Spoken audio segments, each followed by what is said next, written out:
Hello and welcome to Empowered Leadership Discussions, our weekly live podcast. Tinny, hello and welcome. Hello, Kirsty. Thank you. Yeah, always excited. This is kind of an oasis or a highlight for me every week. I love doing this. Getting to come and chat to me. Chat to you, man. Get stuff off our chest. As long as We've got a really great question today, and if you haven't caught up in our current series so far, this is all around our book launch coming out, and we are a week out of book launch, which is quite exciting. Slightly stretched, I think was the term, Tinny, we used. Yes. But what we're doing is we're taking questions that we get regularly from our clients and past clients and just talk about them and discuss them live, because if we see these often, you will likely be experiencing these often as an SME owner, leader, manager, founder, whatever title you are. And it's linked straight back to our book. So our book is Small But Mighty, and it's aimed at helping you build mighty teams. We recognise that teams are being asked to do more in the current economic climate with the rise of tech and AI. So we want to just help you build better, more sustainable, stronger, small and mighty teams. So this week's question is, how do I go from being one of the team to leading or managing the team, right? So this might be if you've been working within a team that you've been promoted in. It might be that you've founded a business and you've all grown it together and you all started out mucking in, doing something, and then it became a transition that's needed. But it's about being amongst and within a team and then having to then have a level of authority over that team, however you get there. Yeah. So easy but not easy kind of thing. And it's the let us not assume everybody knows that this is what's happening, but also understanding that you are stepping into a new role. Yeah. It's not the old role. And someone has seen something in you that they feel you'll be a great leader for this team. And so stepping into that as a part of the team, leading the team, not easy, but it is something that explicitly needs to be stated. And I think the challenges that we see, or the common things we see, is people being promoted because they're the best within the team and they then identified as being the best person to manage it, or leaving on a Friday with the job title team member, coming on a Monday team manager, and no transition or no support to step up. And we almost, there's a bit of something that isn't always identified, that we intentionally need to move from one role to the other. Like you've just said, it is actually a role change, which comes with a lot of different changes. But on the face of it, you might still be sat in the same seat. You might still be talking to the same people day in, day out. And there's an assumption sometimes that, oh, it's fine, we'll figure it out. Not much is going to change. But actually, so much that's unsaid changes, doesn't it? Yeah. And it's almost as if you're shifting from being a great doer to being a great multiplier. And making that transition isn't always easy. Mm-hmm. And I mean, you have to reset the terms of the relationship explicitly. Yeah. And having those honest conversations around what that looks like and how can I support versus how can I be part of the team to deliver. And it's those kind of transitions. And sometimes for you, there'll be a bit of a residual loss of a easy belonging in a team, whereas now you've got to take responsibility and step into something a little bit different, and so the expectations are a little bit different. So it's all of these things that we need to start navigating when we do that. But someone's seen the greatness in you to now place you in that leadership role. And also that needs recognizing that the person that's managing you, or the person that's identified that, also has a responsibility to ensure that you can step up and be successful.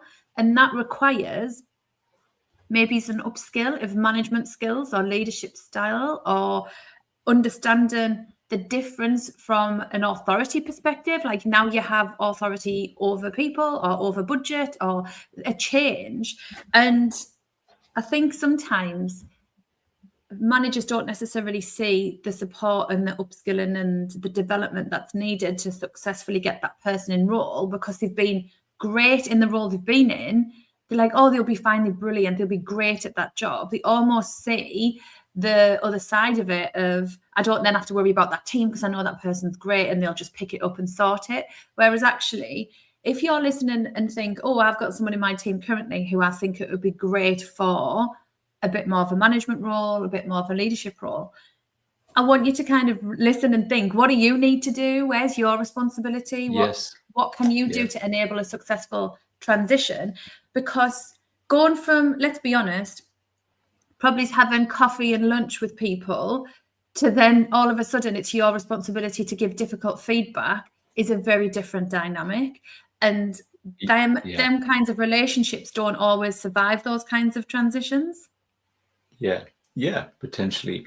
And so I've seen a great transition where the leader of the team stepping into their own leadership role has a conversation with the whole team saying, and the person that I'm going to want to replace me is this person. And I want us to create an environment where the transition takes place over a week. Then there's a standalone period where I'm going to step away from a support point of view and you guys are going to interact with each other. And these are the things that we're explicitly looking at based on the role, where there'll be less of a doer, but there'll be a supporter in the outcome of what it is that we're trying to achieve here. And so when there's clear transparency in the transition and the way that it's going to happen, everybody feels comfortable in that space. Sometimes it's the person that gets nominated to step into that new leadership role. They're used to rescuing and need to change the narrative to developing. And they might need some coaching skills. They might need some decision-making skills. They might need some feedback, offering feedback skills. And it's those things that is being mindful when you do promote someone, is how you help them with that to set them up for success. I think there also needs to be like that communication and that transition. There needs to be really open communication about the transition and what's happening. And I think sometimes in small, medium businesses, there isn't the HR policy, there isn't the training process, there isn't all of this like fully mapped out. So how do we help communicate when it's maybe communicating to a team of 50 versus 500? Like, actually, we still need a process, we still need to communicate, we still need some boundaries. And I think even just putting boundaries in place is a difficult transition, isn't it? Because someone who used to be within the team and their mates, actually, I can't tell you everything that's going on in the business now. I actually can't approve that or do that. Like there needs to be boundaries. And I think, how do we build that into that transition of, I'm no longer going to be this person, obviously not going to change person, but I'm no longer going to be your team member. I'm going to have to be the person leading the team. And I think there needs to be a bit of a mindset, boundaries, communication piece that needs to happen from the side of the manager doing the promoting and the individual being promoted, that everyone's on the same page and everyone knows kind of what's going to happen. Yes. As a leader, you want to be known as the safe pair of hands. And what's happening is that the team that you used to be part of is now going to be watching out for that. Yeah. And you setting boundaries clearly and offering feedback in a kind and constructive way, making decisions that are potentially sometimes inclusive and sometimes exclusive, and sticking to it from a regular perspective helps you then be be seen as that safe pair of hands, as the person that I can turn to. And yes, there is going to be a transition period of, come to the pub with us and have a quick beer, and oh no, I can't. And it's, how quickly that transition happens. And it's not that you can't, it's that you will play a different role when you go. And being conscious of that. And sometimes a guiding light, when things have happened like that, in our journey as we actually grew into becoming leaders, Kirsty, is, what kind of leader do you want to be known as a year from now? I've literally just wrote down, what kind of manager do you want to be, and getting clear, because that's the question, isn't it? Yeah.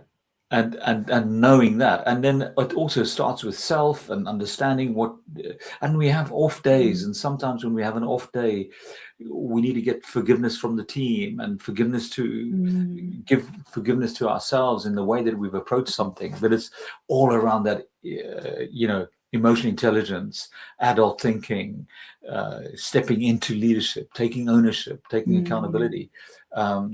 So those pieces of knowledge, to the point that you made earlier, potentially needs training, potentially needs help from a coaching point of view, potentially needs a mentoring track. And all of those things are things that we need to build currency with our teams to have some tolerance for that growth. Yeah. And mentoring programs can be implemented at any kind of size of business, don't they? Because people see it as a formal, but all it is it's someone who's been there, who's got that experience, who's sharing their perspective and developing an individual on a path that they've been on. So that might be something really practical around how do they run and host an effective meeting? How do they give feedback to their team? Or, what it could be for anything around that development, stepping into that. Yes. And that of what kind of manager do I want to be? And I remember the first time I took a management role on, a long time ago. The person that was my line manager, the first thing they said was, when you leave this team, because you ultimately will, and it's almost that I've not even got my shoes on, I'm not even got my feet under the table yet, and you're talking about leaving. It's actually when the next person steps into your shoes to run this team, what do you want them to pick up?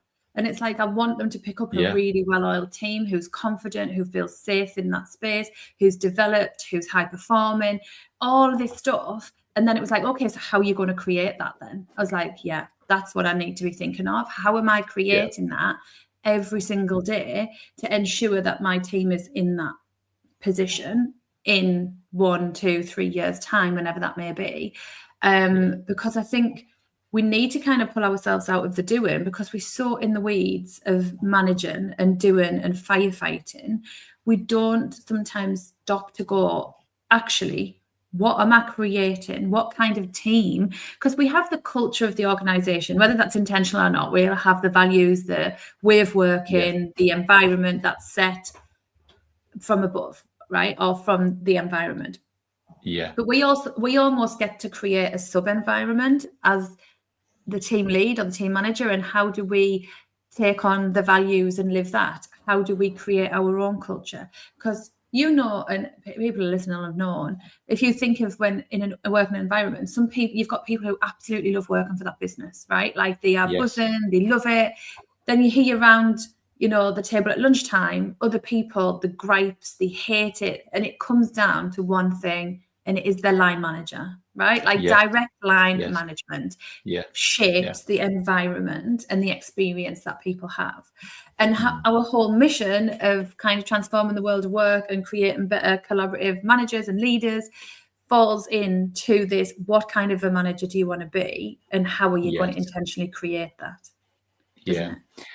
And just pulling it out just for a little bit, that is why aligned to vision, mission pillars, values are so important, because as the new manager of that team, how do people identify in your team to the values and the culture of that business as it's growing? And how are we articulating that in the way that we work? And how are we aligned to the belief of the vision? We all want to achieve the same thing. And so having conversations around that as well helps you as a leader form your leadership style and the mini culture of the larger culture of the organization that you're creating in that team. And it's those kind of things that I think are all the moving parts to consider when we step into a new role to manage a team. I think just thinking of the biggest things that I hear people struggle with this, and it would be really interesting to get your thoughts on it as well. The biggest thing I support people with through this transition is their confidence and belief to step into the role, because they think that the people around them are going, who do they think they are? Who do they think they are? They were only one of us last week. And it's almost the mindset shift, because what that can do is subconsciously hold you back from fully stepping into the kind of manager you want to be, can't it? Yeah. And those are good indicators of the folk that's going to support you and the folk who aren't going to support you in this role. And sometimes it's an early on difficult conversation to recalibrate and reestablish that relationship. I'm not saying it's easy. It's a great indicator when you can identify that and get a support structure around you from a mentoring point of view, or having a difficult conversation, or some training for yourself to be able to have a conversation in an emotionally intelligent and adult way with that. Because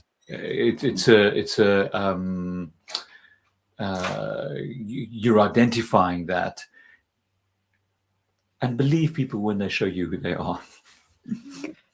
And also, what I find that what happens with that is then the newly appointed manager starts to adapt their style or adapt what they do to fit the individuals, because they want them to see them. They want them to validate that they're in the right role, right?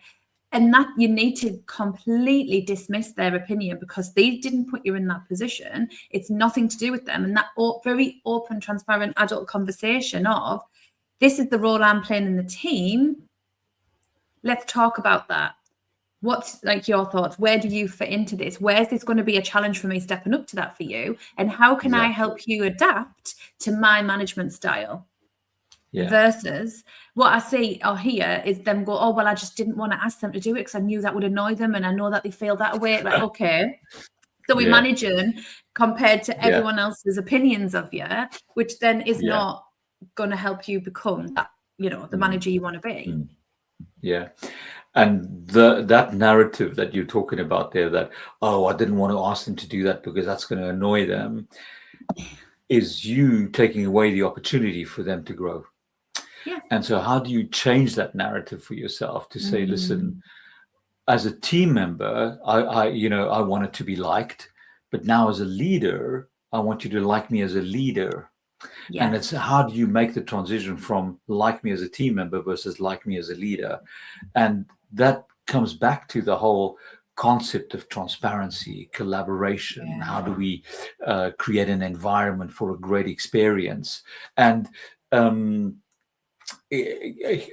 sometimes take away the intensity of it and have a real conversation with someone, and know that not everybody's going to be on board, but you as the leader or new team lead needs to be okay with that. And manage that for yourself. The difference there between being liked, I think, is being liked as a team member. You need to release the being liked. It's being respected as a leader. So we seek peers in a team. We want people to see us as a part of the team. But I think when you lead in the team, it's not about being liked. It's about being respected, about creating that environment where people can thrive, can be the best selves, can do the best work. And that doesn't need necessarily to have that because it's a different relationship. And I think that aiming to be respected as a great leader of making difficult decisions and being the calm amongst the storm and being fair and looking after your team, that comes above being liked for me. Respect is a very interesting word. And I was doing a session earlier today, or was it yesterday? I can't remember, about just around respect. And it is that respect is felt before it's Mhm. known. Mhm. And the easiest measure for that is that disrespect is so obvious, Mhm. Mhm. but also respect is a good sense when you feel respected.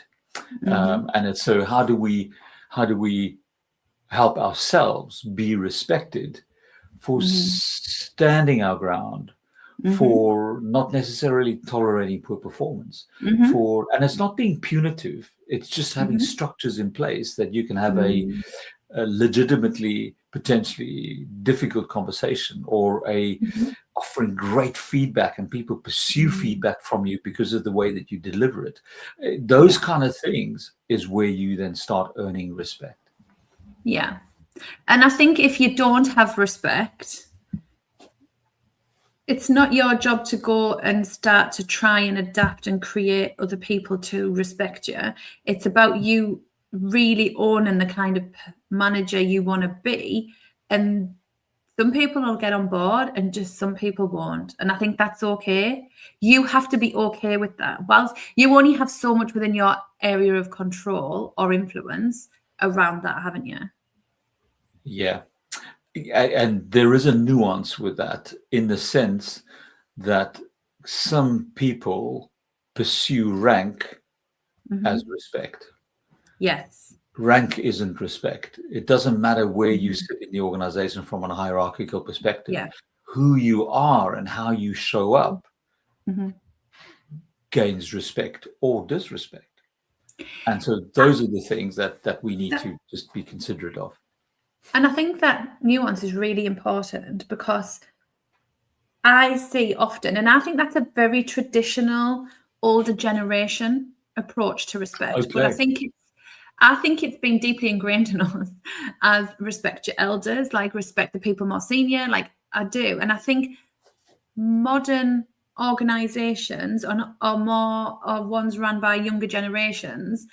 The respect comes through who they are, what they do, how they build in the business or how they lead in, Yes. versus automatically given because of a status or a rank. And I always challenge I just did it because my manager said I had to, even though and I've had this conversation very recently. I dropped everything I did and did what my manager told me I had to do last minute without challenging. Is this a priority? Is this more of a priority than what's on my desk? Because then the result of that was the domino effect. If something else got delayed, something didn't get done, there was a fallout down the line. And it's almost given the permission to go, you asking me to do this instead of me just blanket assuming this outweighs my priorities, having a conversation to go, I've actually got this going on. Can we just Yeah. agree between us the priorities?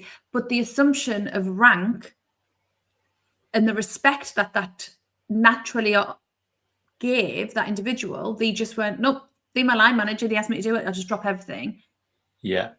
Yeah. And whilst I'm not encouraging people to be disruptive, I'm encouraging people to have adult conversations up and down the rank. Yeah. And any good leader of a team will embrace curiosity Mhm. and helping people think through how we make a decision to land to where we are. And what you spoke about just reminded me a little bit about a decision making tool I use, which I'll share in the next minute or so. And it's the understand the context of the decision that you're making, then move into isolate what it is that you're really solving for. Mhm. And once you get to that isolated piece, this is where the rub is. Mhm. Accept the risk. Mhm. And what I mean by that is, because if you're going to say yes to this, you're going to be saying no to that. And that's a risk. And it Mhm. lends itself to what you were speaking about earlier. And then our favorite sentence of all time, once you've accepted the risk, what's your first next step now? Yeah. And so you're funneling it down from a decision-making perspective. And if your team knows that that's how you do it, and you've taught them that this is the way that I make decisions, help them make decisions the same way. And so, Yeah. but that doesn't necessarily facilitate respect. But what it does do, it builds currency to then eventually become respect. Yeah. And I think that those little things are going to aid you stepping up from being one of the team to managing the team. Because there's two things that I'm going to finish on before, because I'm conscious of time, but two things that, and this filters into that, of another thing that I think people struggle with is the structure and process of becoming a manager. So there needs to be an element of process and structure within your team, and that might be how you make decisions. It might be how you manage the development conversation. It might be how you give feedback. Like, you need to have and figure out your own style of process and structure. So you create familiarity with your team. Like, they see that, they know you, they know what's coming, they know what to expect. And I think that's really important. And what was the other thing I was going to say? Oh, it slipped my mind. There was one last thing I was going to, the final thing that I think is really important is how you think. And when you step into a management position, you need to start thinking more strategically and with like a systems thinking mind, because you've gone from being in a silo of a team to being a manager of a team, and you need to recognize how that team fits into the wider business strategy, how it interacts with other teams, how it interacts with other people. And that'll allow you then to align your team better to the KPIs, to the results, to the things that it needs to do to fit into the wider business. So the stretch of the perspective is needed as well. So these are my final things on what I think helps aid go from that to being part of to managing. And it fits so beautifully into the growth model, the business growth model that we've created and that we use in the what's your current reality? How are you helping your frontline managers or first line managers? What is the program that you're setting them up in to help them develop and grow in that space to create a better environment for the folks that are delivering on your vision? And these are things that we just love doing and getting involved in.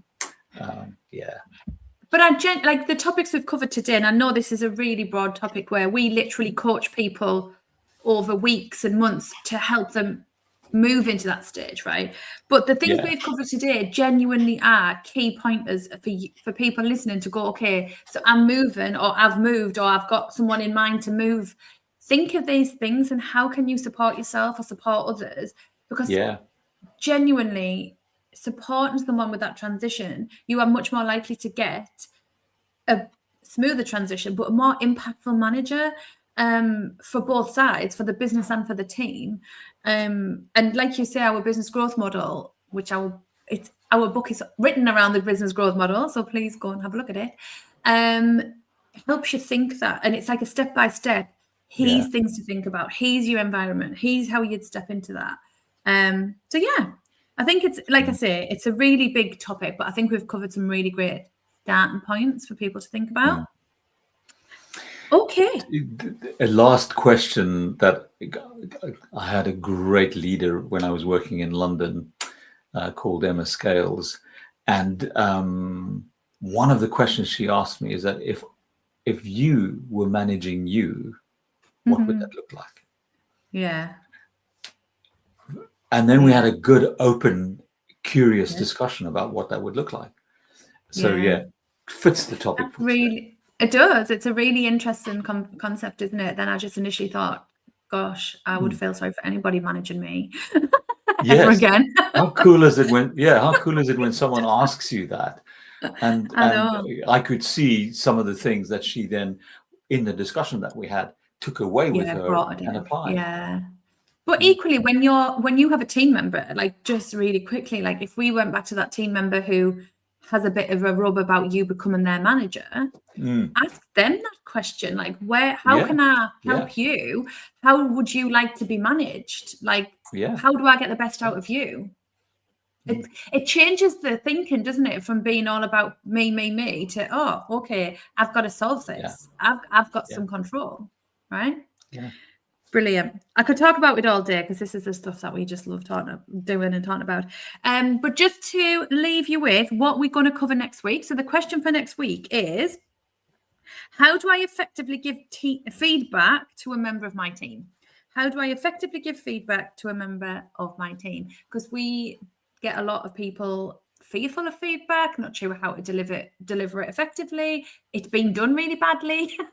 So we're just going to talk around some real high-level pointers of if given feedback is something you struggle with. We're going to talk about that next week.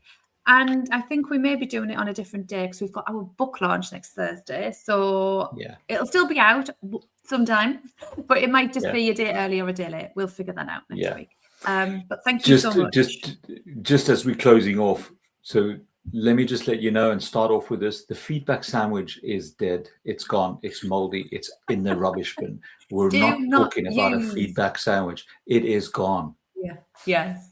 And we'll just leave you with that and come back next week for the detail of what you should do instead of that. Yeah. See you next week. Thanks. Bye.